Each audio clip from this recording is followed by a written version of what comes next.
The rain had been falling for 3 days straight in rural Nebraska, turning the dirt roads into rivers of mud and the fields into swamps. It was the kind of relentless downpour that made farmers check their roofs and pray their crops wouldn't drown. On the fourth night, when the storm finally began to ease into a steady drizzle, Thomas Brennan sat alone in his farmhouse, nursing a cup of black coffee and staring at the fire crackling in the stone hearth. Thomas was 52 years old, with weathered hands and a face carved by decades of sun and wind. He'd been farming this land for 30 years, the same land his father and grandfather had worked before him. The house was quiet, too quiet. It had been that way for 8 months now. Ever since his wife Rebecca had vanished, the police had searched for weeks. They'd dragged the creek, combed through the woods, interviewed everyone in the county, but Rebecca Brennan had disappeared as completely as morning fog, leaving behind only questions and a husband who couldn't accept that she was gone. Thomas still set 2 plates at dinner, still bought her favorite cereal at the store, still slept on his side of the bed, leaving hers untouched. Before we continue with this incredible story, tell us in the comments, where are you watching from? We love hearing from our viewers around the world, and if you're enjoying this story, don't forget to subscribe to our channel so you don't miss our next compelling tale. Hit that notification bell to stay updated. Now, back to our story. The knock came at 9:47 p.m., sharp and insistent against the wooden door. Thomas nearly dropped his coffee mug. Nobody came out to his farm at this hour, especially not in weather like this. He set the mug down carefully and walked to the door, his heart beating faster than it should. When he opened it, he froze. A woman stood on his porch, illuminated by the dim yellow light above the door. She was covered head to toe in mud.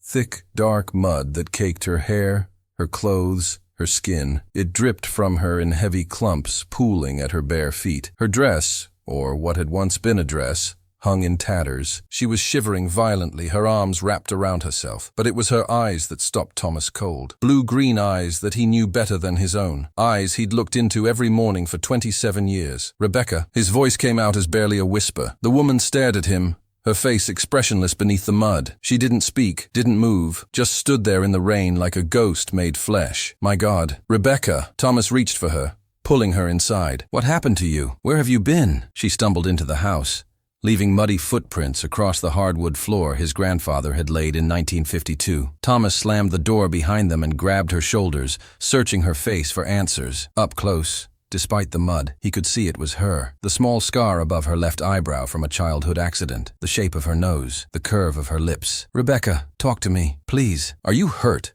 Who did this to you? She opened her mouth, and for a moment, Thomas thought she would speak. Instead, she just stared at him with those familiar eyes that somehow looked different, distant, hollow, like looking at the bottom of a well. Okay, let's get you cleaned up first. Thomas guided her toward the bathroom, his mind racing. 8 months. 8 months she'd been gone, and now she shows up covered in mud in the middle of the night. It didn't make sense. None of it made sense. He turned on the shower, adjusting the temperature until it ran warm. Rebecca stood motionless in the middle of the bathroom, water and mud dripping onto the tile floor. She was staring at the mirror, but her expression remained blank. I'm going to step out, Thomas said, his voice shaking. Get cleaned up, and then we'll talk. I'll find you some clean clothes. He closed the door behind him and leaned against the wall, his legs suddenly weak. His wife was alive. After 8 months of grief, of sleepless nights and unanswered prayers, she was alive. He should be calling the police, calling the hospital, calling someone, but something held him back, something in her eyes, in the way she'd looked at him without recognition, without emotion. Thomas walked to their bedroom and pulled out one of Rebecca's nightgowns from the dresser. The drawer still smelled faintly of her lavender soap. His hands trembled as he held the soft fabric. The shower ran for a long time. Thomas sat on the edge of their bed, the nightgown folded in his lap, listening to the water and trying to make sense of what was happening. Where had she been? Why was she covered in mud? Why wasn't she speaking? When the water finally shut off, Thomas waited.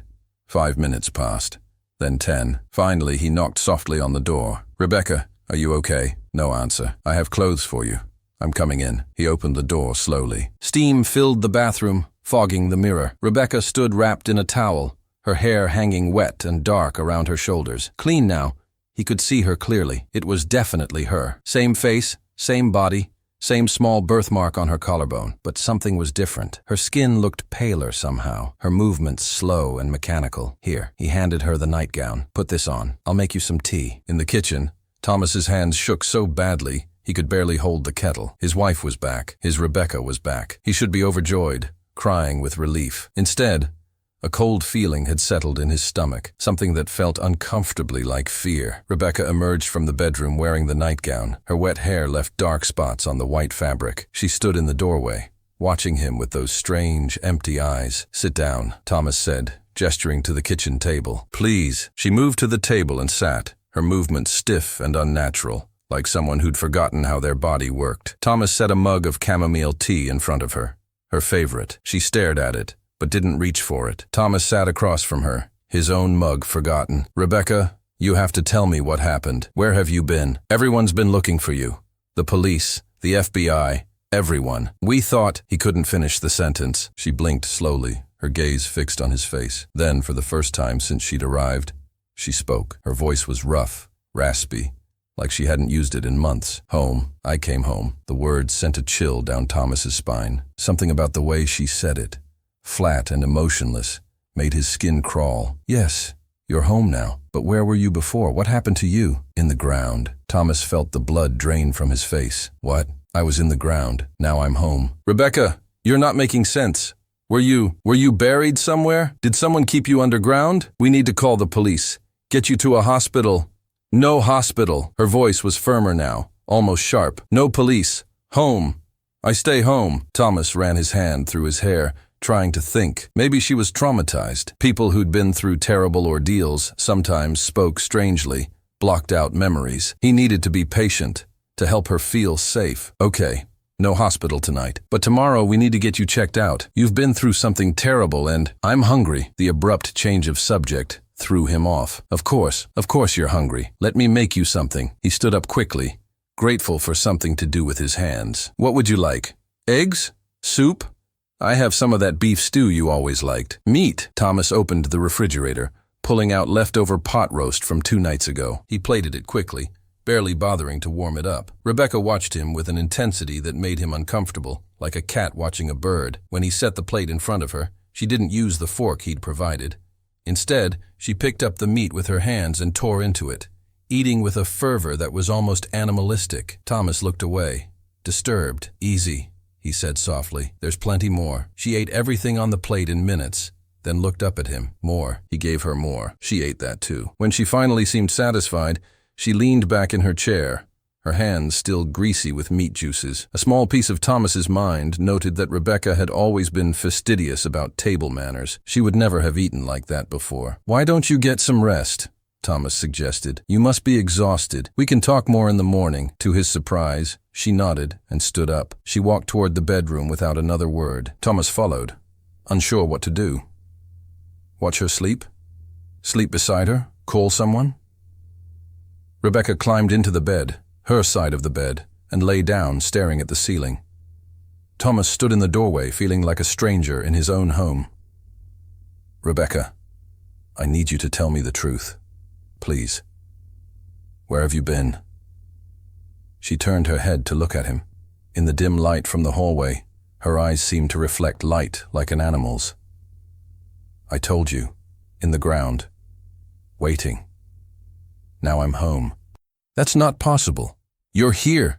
You're alive. You can't have been—" He couldn't say it, couldn't even think it. "Sleep now." Rebecca closed her eyes, and within moments, her breathing became slow and even. Thomas backed out of the room and closed the door. His heart was hammering. Something was very, very wrong. He pulled out his cell phone and stared at it, thumb hovering over 911. But what would he say? "My wife came back and she's acting strange." They'd send an ambulance, maybe a psychiatrist, and maybe that was exactly what they needed. But something stopped him. Maybe it was 8 months of grief. Maybe it was the desperate hope that this was real, that she was really back, and that whatever was wrong could be fixed. Maybe it was the way she'd looked at him, like she was Rebecca, but also something else entirely. Thomas spent the night on the couch, his phone in his hand, listening to every creak and groan of the old house. He didn't sleep. Every time he closed his eyes, he saw her standing on the porch, covered in mud, her eyes empty and wrong. At dawn, he crept to the bedroom and opened the door slightly. Rebecca was still there, still sleeping. The rising sun through the curtains fell across her face, and in the soft morning light,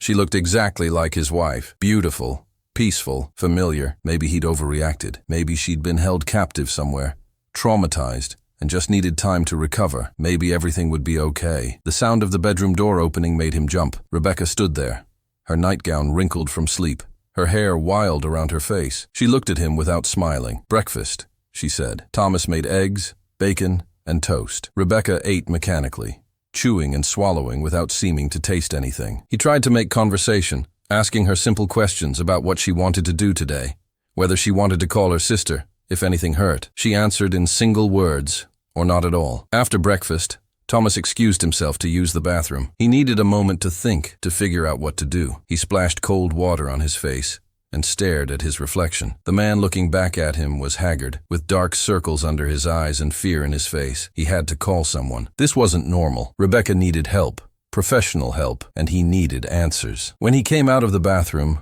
Rebecca was standing at the window, looking out at the muddy fields. Her hand was pressed against the glass, and she seemed transfixed by something outside. "What are you looking at?" Thomas asked, moving to stand beside her. She pointed toward the eastern field, where the old barn had collapsed last winter during a heavy snow. "There," she said. "What about it?" "That's where I was, in the ground, under the barn." Thomas felt his blood run cold. "What are you talking about?" Rebecca turned to look at him, and for the first time since she'd arrived, something like emotion crossed her face. It might have been sadness, or it might have been something else. "I died there, Thomas, 8 months ago.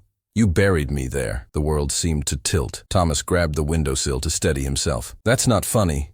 That's not. You're here. You're alive. You're standing right in front of me." "Am I?" She reached out and took his hand, pressing it against her chest, against her heart. Thomas felt nothing. No heartbeat, no pulse. Just cold. Still flesh. He jerked his hand back as if burned, stumbling backward. No, that's not possible. You're warm. You're breathing. I can see you breathing." "Old habits," Rebecca said quietly. "The body remembers. Even after." "After what? After what?" Thomas's voice rose to a shout. "You're not making any sense. You're sick. You need help." Rebecca moved toward him, and Thomas retreated until his back hit the wall. She stopped a few feet away, studying him with those hollow eyes. "You really don't remember," she said, and now there was definitely emotion in her voice. Bitterness, anger. "The night I disappeared, Thomas. What happened that night?" "I don't. We had dinner. We talked. You said you were going for a walk. You never came back. I called the police. I looked everywhere. We fought," Rebecca interrupted. "We fought about the money, about the loans you'd taken out without telling me, about the farm, about how you'd gambled away our savings." Thomas shook his head, but even as he did, fragments of memory began surfacing. Ugly memories he'd pushed down deep. "You said you were leaving me," Rebecca continued, her voice growing colder. "You said you couldn't trust me anymore. I told you I'd tell everyone what you'd done. About the fraud, the forged documents. I said I'd make sure you lost everything." "Stop it," Thomas whispered. "You grabbed my arm. You were so angry, angrier than I'd ever seen you. We struggled, and then—" "Stop it." Rebecca stopped talking, but her eyes never left his face. Thomas was breathing hard, his heart pounding so hard he thought it might burst. Flashes of memory kept coming, like a dam breaking. Rebecca's shocked face, the heavy flashlight in his hand, the sickening sound it made when it connected with her skull, her body crumpling to the floor, the blood, so much blood. "Oh God," Thomas moaned, sliding down the wall to the floor. "Oh God, oh God, oh God." "You put me in the old truck," Rebecca said, her voice flat again. "Drove me out to the eastern field in the middle of the night, dug a hole under the collapsed barn where the ground was already disturbed. You buried me with the rubble and the mud, and then you came home and called the police to report me missing." Thomas covered his face with his hands. The memories were flooding back now, crystal clear and horrifying. He'd blocked it all out, convinced himself his own lie, the grief, the searching, the prayers, all of it a fiction he'd created to escape what he'd done. "I didn't mean to," he sobbed. "It was an accident. I was just so angry, and I didn't mean to hit you so hard. You have to believe me, Rebecca. I never meant to kill you. I loved you. I love you. Did you?" Rebecca knelt down beside him. Up close, he could see that her skin had a strange, waxy quality to it. "Did you love me when you watched me die on our kitchen floor? Did you love me when you buried me like garbage? Did you love me for the past 8 months while you slept in our bed and pretended to be a grieving husband? I'm sorry. God, I'm so sorry. I'll turn myself in. I'll tell them everything. Just please." He reached for her, but she pulled back. "It's too late for sorry, Thomas. It's been too late for a long time." She stood up slowly. 3 days ago, the rain started washing away the mud over my grave. I felt it, felt myself being pulled back, felt something calling me home. So I crawled out of the earth, and I walked back here, to you, to my husband." Thomas looked up at her. tears streaming down his face. "What are you going to do?" Rebecca smiled then, and it was terrible. A rictus grin on a face that couldn't quite remember how smiling worked. "I'm going to stay, Thomas. I'm going to stay right here with you. Because you said I'm your wife, didn't you? When you opened that door last night, you called me your wife. Please," Thomas begged. "Please, just go. I'll confess. I'll tell them where I buried you. They'll find your body, and I'll go to prison. Justice will be done." "But I am my body," Rebecca said softly. "And I'm already here. This is justice, Thomas. Living with what you've done. Living with me." She reached down and took his hand, pulling him to his feet with surprising strength. Her skin was cold and clammy against his. "Come on," she said. "Let's go back to bed. We have so much lost time to make up for. All those nights you slept alone. Now you'll never have to be alone again. I'll be right here beside you, forever." Thomas let her lead him to the bedroom, too broken to resist. As they walked past the kitchen window, he caught a glimpse of his reflection. A man who looked like he'd aged 10 years overnight. Rebecca climbed into the bed and patted the space beside her. "Lie down with me, husband." Thomas did as he was told, lying stiffly on his back, staring at the ceiling. Rebecca curled up next to him, her cold body pressed against his side. She laid her head on his chest, right over his racing heart. "I can hear it beating," she whispered. "Fast and afraid. Don't worry. You'll get used to me being here. We have all the time in the world." Outside, the rain had started again.